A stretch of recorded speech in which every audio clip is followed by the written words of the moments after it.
Cackles is such a great place, Uncle Frank. They do so many fantastic things here. Not like in my school. This is what we get. Homework for the weekend. Geography, science, English and maths. Really hate maths. Come on, Charlie, lad. Let's get you inside. What's that?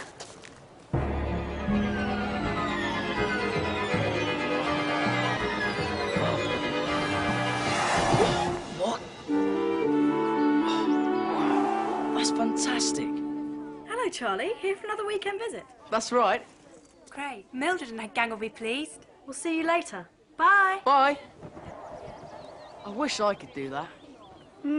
Looks fun, doesn't it? The closest thing we get to that at my school is throwing a paper aeroplane across the class. Hey, Uncle Frank, you don't think... What? Well, I was just wondering, you know, if there was any chance that I could come here. You're welcome any time. Oh, you know that. No, as a pupil, I mean. Not for just a visit like this.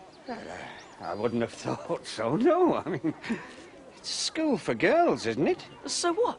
If they can teach me to fly like that? Oh, they'd never allow it. Well, you could ask Miss Cackle, couldn't you? Charlie! Well, I'll ask her myself if you're too... chicken. Not at all. No, it's not that. It's just that... Oh, please, Uncle Frank. It'll be great learning spells and potions and all that. I suppose there's no harm in my asking if it makes you happy. But don't get your hopes up. The witches young and healthy, the shape of things to be. Look forward to the future with great expectancy. With feeling. But though our eyes are firmly set for tomorrow's bright new day, Cackleians will never forget the witch who paved our way. Mildred on her own. Oh, Mistress Cackle Senior, great-grandmother thrice Come on, removed, Mildred. Can hardly hear you. esteemed Amelia, you leave us humbly. Stop. Mildred, have you forgotten what we're rehearsing? This is our traditional chant for Founders' Day, July the 5th, to express our heartfelt gratitude to great-great-great-great Granny Cackle. Great Granny Cackle, is that? Isn't that what I just said? To great Granny Cackles for bequeathing a sum of money which later provided for the foundations of this school. I know, Miss Bat. Do you? I'm not sure that Miss great Granny Cackles, assuming she's listening, would be terribly impressed. Do you? Probably not. Well, then put some effort into it, can you? But Miss Bat, why does it have to be Mildred? Yes, there are much better chances in the class. I mean, look at Ethel. Need I remind you that at Cackle's Academy, everyone gets an equal chance to show what they can do. Singing isn't just about having a good voice. It's about letting your soul fly freely, like birds in the sky. And you deserve your opportunity, Mildred, just as much as anyone else. Once again from the top, please. The witches young and healthy. What am I going to do now? I know our Charlie. He'll hold me to it. Well, you could just go ahead and ask and see what Miss Cackle says. A boy in a witch school? She'd laugh me out of her office. We're not even a witch family. Can I go and see Mildred and all my other friends now, please, Uncle Frank? All right, then, but don't make a nuisance of yourself. OK. You won't forget, will you, Uncle Frank? I'm sure I could chant it better if I had more tune to it. It's like a lot of things at this school. Boring and dull. The fact is, Founders' Day can be so much more exciting. How? Commemorating the good deeds of one of Miss Cackle's distant ancestors? What on earth could be excited about that? That's just it, you see. Granny Cackle wasn't some old stuffy do-gooder. She was an action witch, an adventuress, with a dash of romance. It's true. There's a book in the library all about her. She was a highwaywoman. What? Yes, a gentlewoman of the road, who gloried in the name of Cackle the Jackal. You're joking. No, it's serious. The story goes that she was like a magical Robin Hood. She stole from the rich and gave to the poor. Extreme. She sounds great. It's said the gold she used to found the school came from a wicked highwayman called Mad Mitch, whom she turned into a water rat. You girls, do let your fantasies run away with you. Fenella and Griselda, you really must refrain from filling the younger ones' heads with fairy tales. They'll only end up believing them, and then where would we be? But Miss Hobb... It could lead to all sorts of confusion. I'm sure you'll find that Hermione Cackle was an upright witch in the best tradition, and, moreover, that highwaymen, thieves, and rogues are usually to be found amongst the male of the species. Hi, girls. Charlie! How's it been? Yeah, not too bad. Are you here for the holidays? Yeah, it's great. Well, this is rather a startling request, Frank. A boy at Cackle's? What an extraordinary idea. I know. It's out of the question. Say no more. But at least I can say I've asked you. No, don't run off. Did he really say this was the best school in the world? Well, yes, but I'm afraid the poor lad's confused. No, and I didn't mean, that it's not a very good school. Of course it is. No, what I meant was he's a very impressionable boy. I'd like to give this matter some serious thought. Witch school isn't as much fun as you'd think, Charlie. I know we do magic and that, but you still have to work hard. Really hard. And then there's Miss Hardbroom. Yes. Well, you've seen her. She's unbelievably strict. At least she's not boring like most of my teachers. I think she's kind of exciting, with that outfit and scary old face. In fact, I kind of like her. Charlie Blossom, a pupil at Cackle's. It's a nonsensical notion. Constance. We don't have boys here. Well, obviously, it would be a break from tradition, but perhaps we should move with the times a bit. Boys and girls mix much more freely nowadays. Not at Cackle's. Have you heard a boy when he tries to chant? When he reaches a certain age, all he can manage is a low-pitched growl. I agree with you, Miss Cackle. Segregation is an outdated idea. Call me old-fashioned if you wish, but I think girls perform much better on their own. Put the sexes together and you get, well, all sorts of distractions. Slugs and snails and puppy dogs' tails. Aren't you being a little sexist, Miss Hardbroom? Oh, don't use that jargon at me. For what it's worth, Miss Cackle, I think we see far too much of Charlie Blossom here as it is. Besides, a boy witch, let alone one from a non-witch family, it would be against the school charter, wouldn't it? To be honest, Constance, I haven't checked. However, I see no reason why we couldn't offer Charlie an extended placement. If his school would release him, we could invite him to study at Cackle's for a year. It's an imaginative solution that would solve everyone's problems. Don't you agree? But Miss Cackle, there's a question of educational standards here. We have no idea how bright this boy is, or how dim. Well then, Constance, give him one of your tests. Not a magic one, obviously. One that gives him a fair chance, you know. As you wish, Miss Cackle.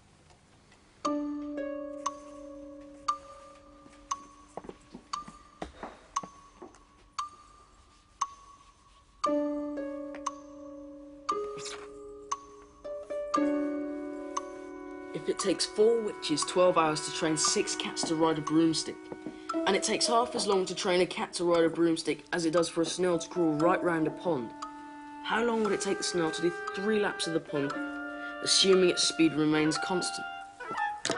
It's impossible. How am I supposed to work that out? Don't you like maths, Charlie? It's my worst subject.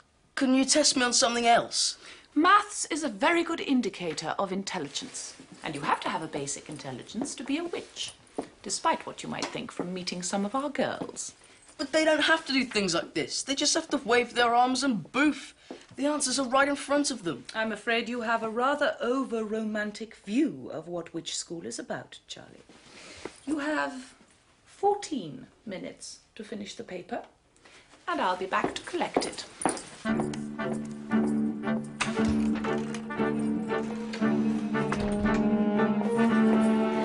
Poor Charlie. He so desperately wants to get in here. She must be mad. I know, but look at it from his point of view. If you'd never done broomstick flying or spells. We could help him. What? Do you mean? Oh, come on, you two. Magic is not to be used for selfish or trivial ends. Yeah, sure. But who's to know? HB! Justine is not going to pass the test. He could say he suddenly got inspired. I'm having nothing to do with this. We've got to do something. Come on.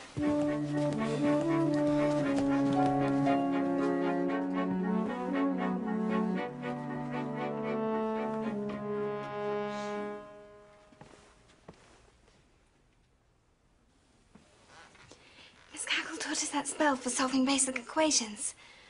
Yes, do you remember it? Me? Oh, come on, how does it go? Hold on. Mathematics? Mildred. Oh, come on, quickly. Mathematics, numeratus, arithmetics, multiplicatus. What's happening? What are you two doing here? We've come to the rescue. Oh no! What have I done? You've done it wrong.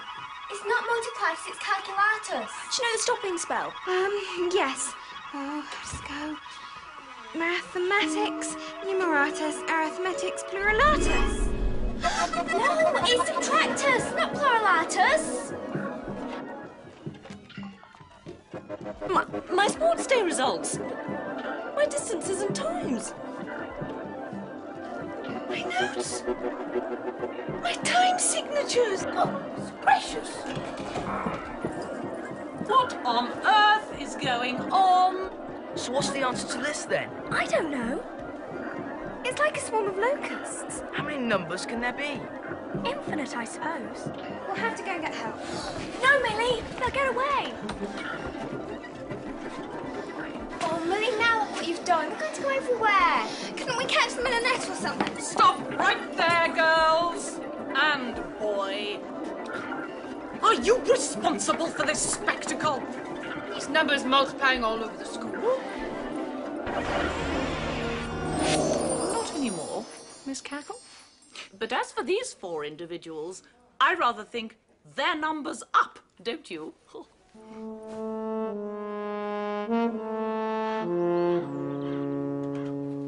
I was prepared to look at various options for you, Charlie. But after yesterday's escapade, I'm afraid I've had second thoughts. But that wasn't my fault, Miss Cackle. Perhaps not. It was enough to confirm to my deputy headmistress that your long-term presence here would have a terrible effect on some of the girls. I did warn him, Miss Cackle. But Miss Cackle, I want to learn how to fly. On a broomstick. Charlie. I want to learn to do magic. Yes, well, there are other ways.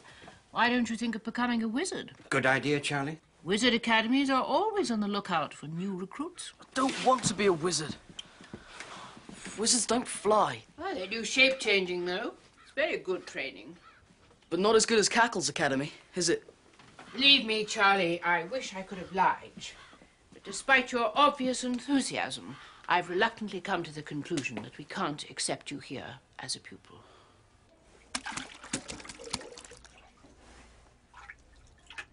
Let's face it, you wouldn't pass that test on your own. Well, I might have, if you two hadn't got involved. We were only trying to help, Charlie. Hello, you lot. What are you doing in here on a Sunday? Cleaning out the pond slide. It's punishment for yesterday. Oh, don't start that again, Maud. You said we're sorry. We brought this to show you. Maybe it'll cheer you up. What is it? It's a book we told you about in the library. All about the founding of the school. The true life and times of Hermione Cackle, otherwise known as the Jackal. Extreme. So this is the real great-great-great-great-Granny Cackle. I can hardly believe it. What's this? It's the old school charter, the document she drew up to found the academy. It's the old basic rules of the school that have lasted for centuries, including some really silly ones, which I think she put in as a joke. Look, here are the rules about people who are allowed to come here. What's this one? The Founders' Day Clause. A candidate of male persuasion, be he of witch or non-witch background, who presents himself in person at the annual Founders' Day feast, must be accepted as a pupil under the terms of this charter. What does that mean? It means that if a boy turns up on Founders' Day, he can get a place at Cackle's automatically. Did you hear that, Charlie? You bet I did. When is Founders' Day? You'll never guess. Tomorrow, July the 5th. You're kidding. Oh, no. I have to get back this evening. What? I have to go back to school. Oh, that's ridiculous. Can't you find some way of staying over? Uncle Frank's under strict instructions from my mum to get me back tonight. Well then, there's only one solution. You're going to have to come up with a good excuse, aren't you?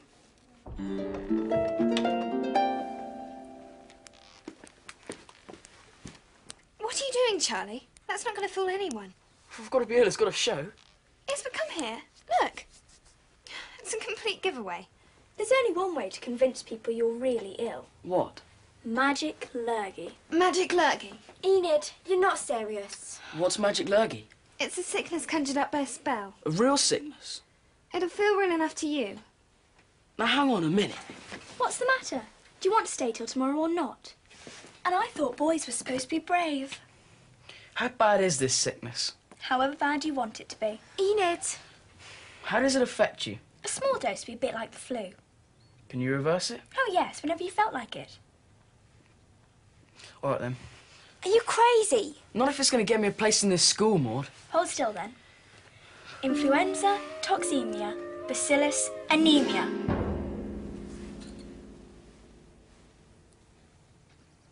I don't feel any different. Mildred came to find me terribly worried. By the time I got to see him, he looked really bad. Shivering, sneezing, running in cold sweat. I don't like to bother you, Miss Cackle, but it looks serious. Well, let's have a peek, shall we? Oh, my goodness, Charlie, you do look poorly. Oh, it feels really bad. He's got a raging fever, Miss Cackle. Yes, I can see that, Enid. I think the only thing we can do is keep him in bed. Oh, yes, of course. Keep me posted on his condition. We certainly don't want him to get any worse. I'll ask Miss Bat to mix up one of her medicinal potions for him.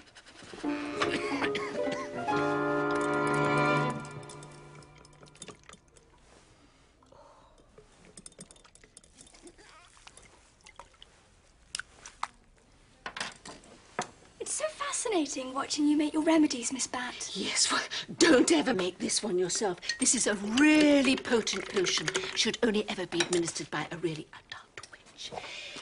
Right, that just leaves the pond slime. Some over there, Miss Bat. What's that? It's just coloured water. Why bother? Miss Pat's medicines never work anyway. We can't take that chance, can we? Right. Never stint on the pond slime.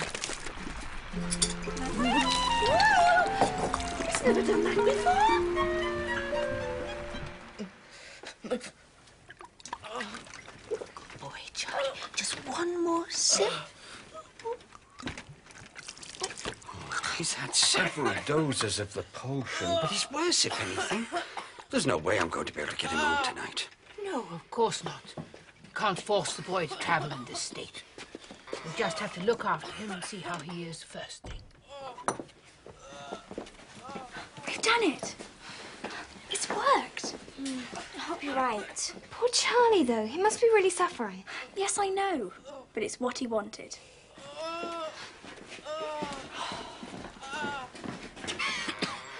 Are you all right, Charlie? I've never felt this ill.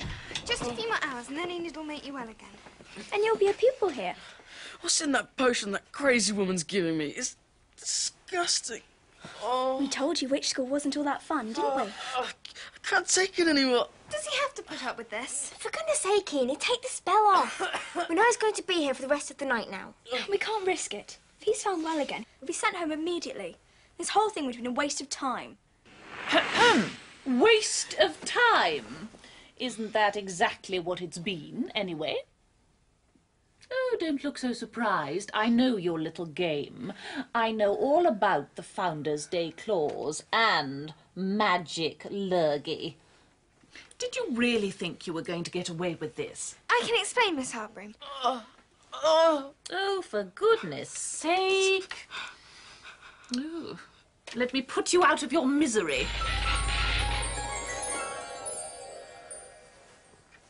Charlie! Thank goodness for that. Welcome back to health, Charlie. I'm so glad you're fully recovered. Oh, I wonder what Miss Cackle is going to say about this. The use of magic lurgy to pull the wool over my eyes, and indeed your uncle's, Charlie, is quite unacceptable. However, your thorough research, finding the Founders' Day clause in the old charter, demonstrated a certain spirit and enterprise, not unlike that of our beloved founder, my own great-granny. And since you will obviously be here tomorrow, Charlie, I'd like to invite you to join us as our guest at the Founders' Day feast. But, Miss Cackle... Thanks. Thanks a lot, Miss Cackle. I'll have to square it with your mother. I'm sure it'll be all right. We may be a witch school, but we wouldn't want it to be thought that we're against boys altogether, would we, Miss Hardbroom? Oh, absolutely not, headmistress. To be honest, after what I've been through, I'm not too sure I do want to be a pupil here after all. Well, I think we should all get some sleep now. Oh, Miss Cackle. Before that, I have a request. Oh, Mistress Cackle Senior, great-grandmother thrice removed, of our much esteemed Amelia, you leave us humbly moved. The endowment that you left to us in perpetuity is a rock on which our hopes are built, Cackle's Academy.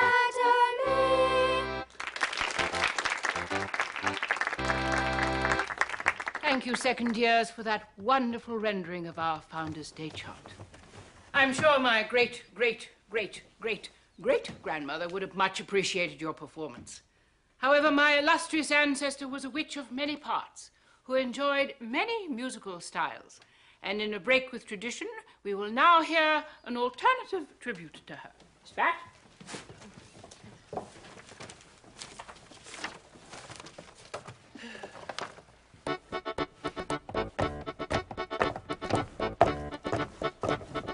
Many years ago there lived a virtuous witch and pure, a lady of great courtesy, most gentle and demure. But when at night the darkness fell, she doffed her wig and fan, and rode out with her guns and mask to be a highwayman. By day young Mistress Cackle did good works for charity, by night she was the jackal, giving gold as liberty. And though all this was long ago, remember if you can, our founder was no shrinking violet, but a highwayman.